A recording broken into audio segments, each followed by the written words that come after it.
Hello everyone, welcome back. Today we have 455 assigned cookies. It says here that we are to assume we're an awesome parent and want to give each of our children some cookies, but we need to give each child at most one cookie. Fair enough.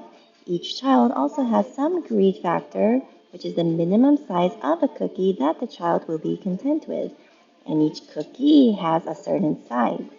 Then we can assign each cookie to each child that has a minimum greed factor that is less than or equal to the cookie size, and that child will be content.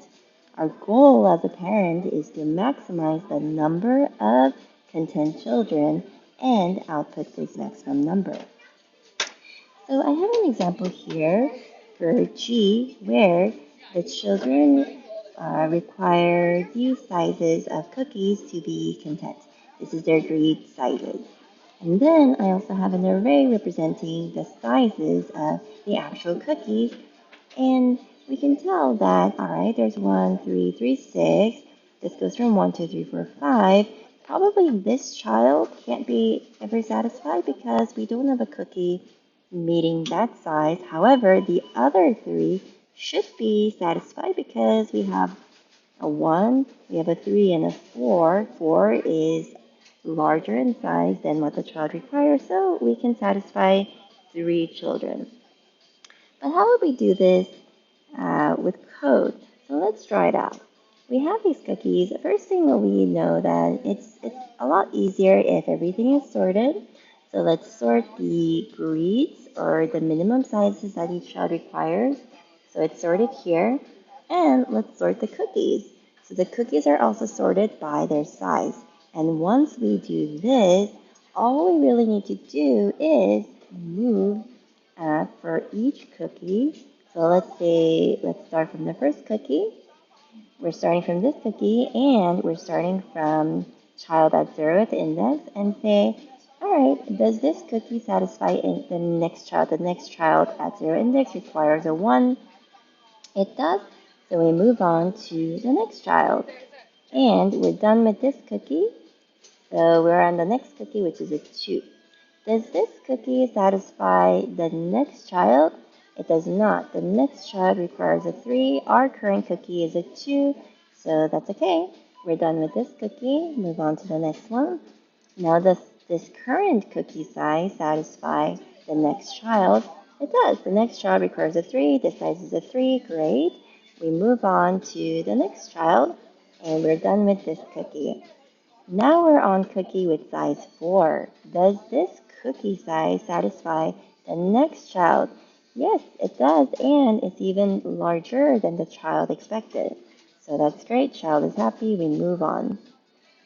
Also, we're done with this cookie, and now we're on the final cookie, which has a size 5.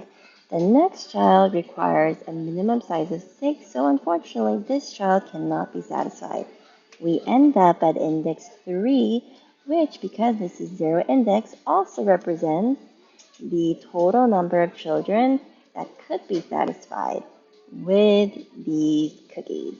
And our result is 3. And we can tell this is 1, 3, 3, 6, 1, 2, 3, 4, 5. If we look over here, 1, 3, 3, 6, 1, 2, 3, 4, 5. And we have output of 3, and that is as expected. All right, so let's translate this to code. All we did in our drawing over here, we first sorted both the greeds or the minimum sizes required by each children. So this represents the children. And we also sorted the sizes of the actual cookies. So let's say these are the cookies, and we kept track of which child we were on trying to make happy or content. Okay, so we start on the first child. So now everything is sorted. We start on the first child. Then all we need to do is iterate for each cookie in cookie sizes. So for each cookie in S, happy child, child is happy if, first of all, the child should exist. So child is less than the length of all children. And once the child exists, does this cookie satisfy what this child requires. So G of child. Okay, this is their greed, and this is the current cookie. And if child is happy, then we can move on to the next child. And if not, that's okay. We do nothing. Our cookie is over anyways. And at the end, because this is zero index, we can straight return the child we're on. Let's give that a run. And a submit. And there you go. Pretty efficient. This was, once again, 455 assigned cookies. We are running in linear time, and because we're sorting in place, oh, hang on, because we're sorting, we need to account for that. So O of, and log in for the sort, however, space is constant because we're just using constant variables. Thanks so much. Happy coding. See you next time.